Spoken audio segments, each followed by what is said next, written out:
Hey guys, welcome back to another Helix video. So this is the next installment in the Getting Started with Helix series.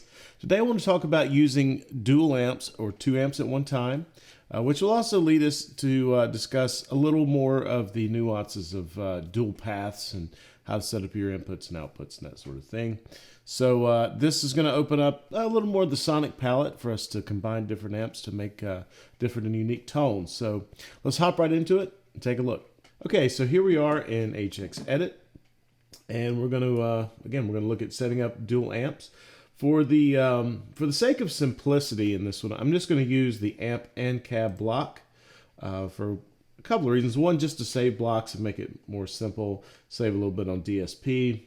Just again, not something you have to do, but if you do separate out the amp and cab, you may have to, do a little more be a little more thoughtful about your signal path and your DSP management. You can see my earlier video on DSP and how to kind of manage that for some tricks on getting around limitations there. So anyway, let's just jump right in. Let's for the sake of this example, let's try to take one typically clean style amp and then another amp that's a little more overdriven by nature. So we're gonna use the new Princeton for the clean amp. I'm gonna come down to amp cab and pick one. Let's keep it kind of classic rock oriented. Let's do the Brit Plexi Jump. Now you can hear right away we've got noise because we're actually feeding one amplifier into another amplifier. So I'm going to, first of all, I'm going to turn on the input gate. And then I'm going to take and I'm going to pull this down. And then I'm going to pull this over. So now what we have is the signal chain splits here. So half the signal is going to run into the top amp, half the signal into the bottom amp, and then they are merged back right here. So we'll set this level to 0 on the merge block just so all things are equal. Now, I'm also going to go ahead and send this to path 2A, just assuming that we're going to use both paths. And I'm going to throw just a reverb on here, just to kind of give it a little more air to the sound before we even start dialing things in. So let's see what we have for now.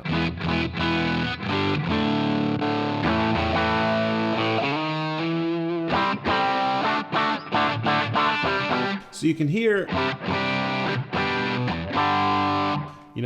we definitely have that grindy, distorted sound, and you can also hear the clarity of the Princeton. So that's we're not dialed in, that's not a finished tone or anything. You can definitely see where this could be interesting in terms of, having distortion and clarity at the same time. So I'm just going to kind of take a look and see. That's a pretty good cabinet choice there. I'm going to switch to the ribbon mic on that one. Let's see. Let's dial this back a little bit.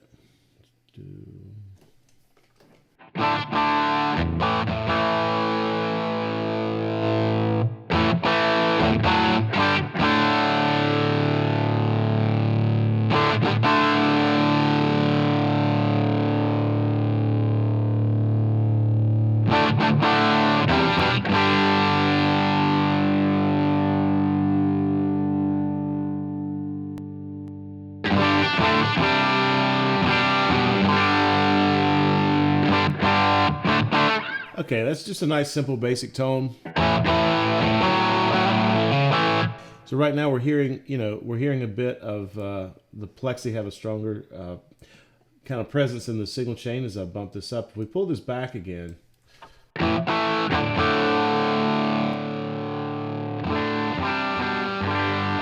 hear that clean, but I'm having to pull this way back. So let's come back up to the Princeton.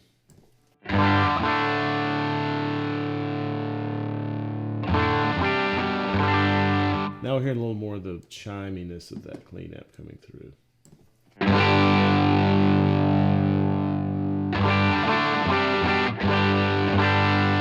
So that feels like a little more of a balance. You can see what I'm doing. I'm just trying to show you on the fly how I would go about tweaking this.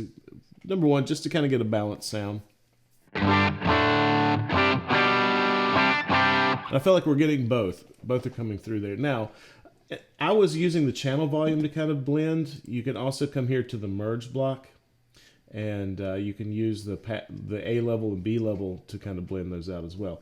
Now, right now we're running, basically both amps are being merged back together. Now what would happen if we wanted to keep them separated out? We can hard pan. That way they are not being put together necessarily, they're staying stereo. And matter of fact, yep, let me switch this to a stereo block so we can actually hear what the stereo part sounds like. So now we're hearing the clean on the left and the distortion on the right.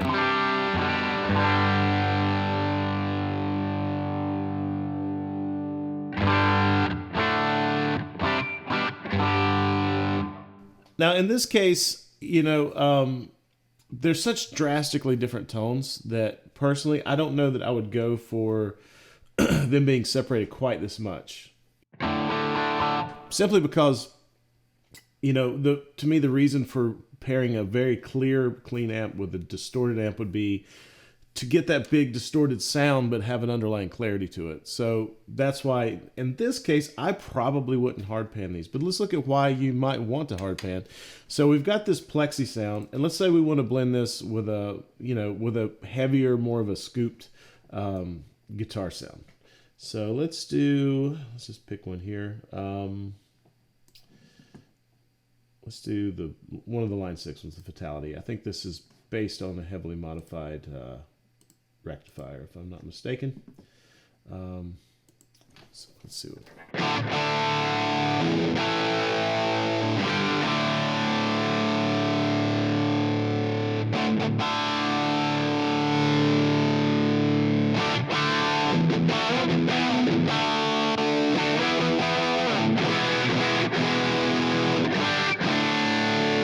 So now we can hear, you know, the plexi is a little more of a mid-range, you know, has a little more of that mid-range presence here, and a little more of a classic sound, where the Fatality is a tighter bottom end, not as much. We can actually pull these mids down a little bit.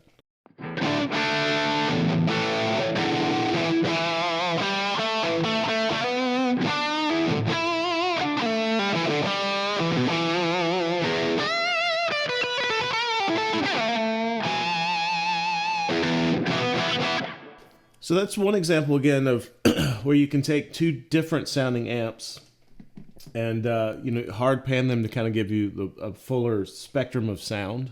Let's see what this sounds like when we put them back in the center. Now they're going to be blended together, but they're going to be merged back together.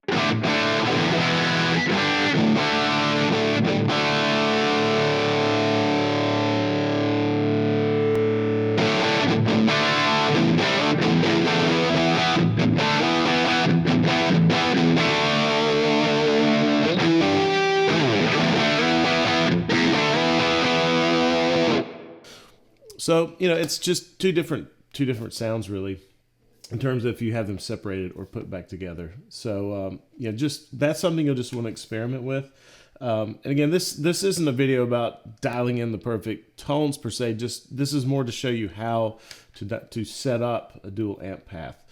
Now, let's say we want to start adding some effects. So, let's see. I'm actually going to go back to our original kind of one clean, one distorted paradigm here, and let's make sure that I think all I did was boost the volume up a little bit. Let's see, because they're merged back. Okay, so now let's say we want to start looking at adding effects to the chain.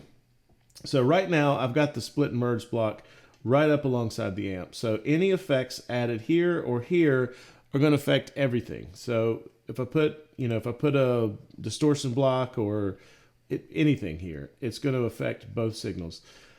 Same thing post. So let's say we wanted an effect on just one amp. So what I can do is drag this back, and I can drag this back as well, make as much room as I need to. Excuse me. So I'm going to drag this back, and then I'm going to come here. Let's say we want to have the option of taking the completely clean sound and just adding a little overdrive to it. Now, as you can see, having two amps, you know, on one path takes up a lot of DSP. So there's not a whole lot of options here in terms of effects that we can use. we'll just throw one on just for proof of concept here. So.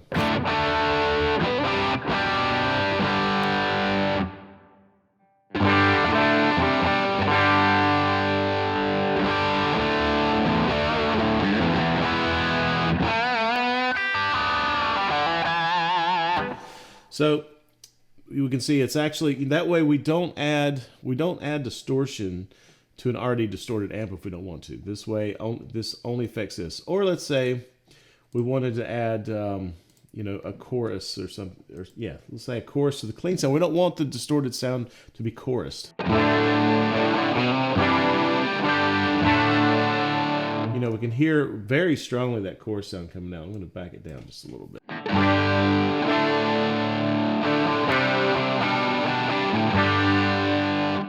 So that's a case where, again, we can have, you know, one side wet with effects, a clean amp that's got just the effects, and we've got a distorted path that is not being messed with, so to speak, with different types of effects if we don't want that. Now, again, anything placed after, if we were to put a delay or something anywhere after, then, of course, it would be affecting both sides of the signal chain. Now, as I was talking about with, you know, when we look to add a distortion block, you know, we don't have a whole lot of options because so much DSP is being used.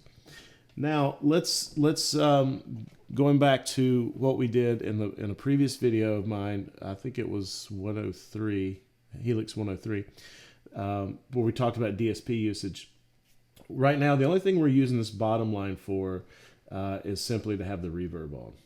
So we've got a lot more power to use down here. So there's kind of two approaches here. One, if you're good with the amp sound and you don't really need much before, but you want different effects after the fact. So we can actually pull this line down, and we're going to send this to 2A. I'm sorry, 2B actually, but before we can do that, we need to create a 2B. So the way we do that, let's come down here, and let's add that chorus back on that we used above, and that's going to be just for the clean side. So let's now add something that would be on the distorted side. Let's just pick a simple delay. All right, what I'm going to do is pull this down, and now I'm going to take the split block, and if I pull it down, now we have a 2B. So we're going to send this to 2B. So now we have the top amp coming down here, and it's going to 2A, and then, you know, the bottom path going to 2B. So there's a delay on the distorted tone. There is a chorus on the clean tone. Now, where the merge block is telling us it merges after the reverb. So right now the reverb is only affecting the clean. If I want the reverb to be global or on both, I just drag this back. So now they are merging before the reverb. Now they both have reverb. Let me just take a quick peek and see. That's fine. Let's go see the settings. So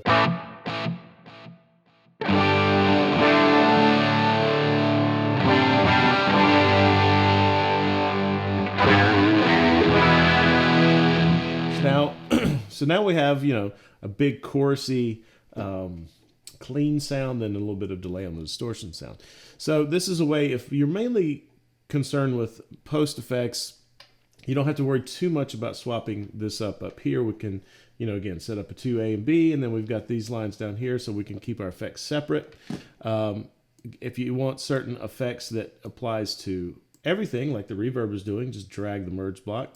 So now we have this space here. You can add effects that will get everything, will affect everything. So let's also look at the example of, let's say we have more pre-effects. We want different effects before the amps separately. What do? Well, let's look to leverage both paths. So now I actually want to send this out. So what we're going to do now is treat each path as its own thing. So I set this back to multi instead of 2A because I don't want to feed this amp into this amp. Right now, but this amp has no input. We're going to change that to multi. Okay, so right now we have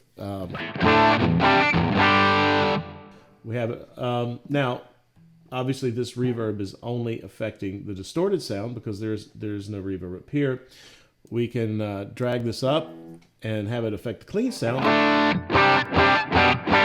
Now the dirty sound is dry. So what we can do if we want reverb in both cases, right click copy, right click paste.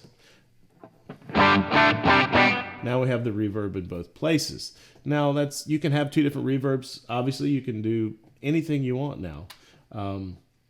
You can throw whatever effects you want. You got plenty of DSP now to do, create a whole chain. And again, referencing one of my earlier getting started videos, it talks about how to order your effects and set up your effects chain. So take a look at that if you want detail there. But here we are now with two completely discrete paths. Now on the output, both are centered, so you're getting that merged sound. As before, when we hard panned the merge block, if you want to get that sound, just come to the output, pan one output all the way to the left, one to the right, doesn't matter which, just make sure they're not going to the same direction. And now you have that, you're back to having that separated sound. So we can still do that. So the overall takeaway here is, if you want to do dual amps, you can do them on one path if you want to have a fairly simple signal chain, or if all your effects and complicated bits are going to go after the amps, you can put the amps on the first path, send that signal down to the second path as we looked at, and put all your effects down there. The advantage there is if you have effects you want on everything, you don't have to duplicate that. You can, because as we have it right now, these are, discrete channels. There would be one kind of simple way around this, but you're not going to have quite the same DXP flexibility. Let me show you what I'm talking about. So let's say we wanted to have a couple of effects that just covered everything. We would need to kind of recreate this path 2B situation. Let's do something that I'm just going to use this gain block as a placeholder to be able to have that 2B, because we have to have something to create that path. Okay, so now we have input, clean amp down to 2B. Right now it's just a gain block doing nothing. Coming back, emerging. All these, the reverb, whatever we choose, would be affecting both sides. Anything we want pre-amp effects on the Marshall side of things can go here. Same up here with the Fender. So this would be a way of going back to there being a section of post effects that covers everything. Again, if you wanted it more panned out, come to the merge block as we did when they were both in the top path. So hopefully this gives you some flexibility of the routing side of how to set up two amps. Again, this wasn't really meant to be, how to make the perfect sound. That's up to you in terms of what you're going for, which amps you're going to choose, kind of what effects. This is really just to show you the building blocks of how to get started doing that. So I hope this was helpful in that regard. Let me know what questions you have down below on this, if this covers everything I need to cover with it, if this makes sense, if there's anything else you'd like to know on this concept of setting up dual paths and dual amps. I'll be happy to cover that either in the comments or if it's a bigger question in a future video. So anyway, please like, share, subscribe. Thanks again so much for checking out the channel. I appreciate the support you guys are showing me. This has been a fun series. I'm looking forward to continuing on with it. So as always, thanks, and we'll see you next time.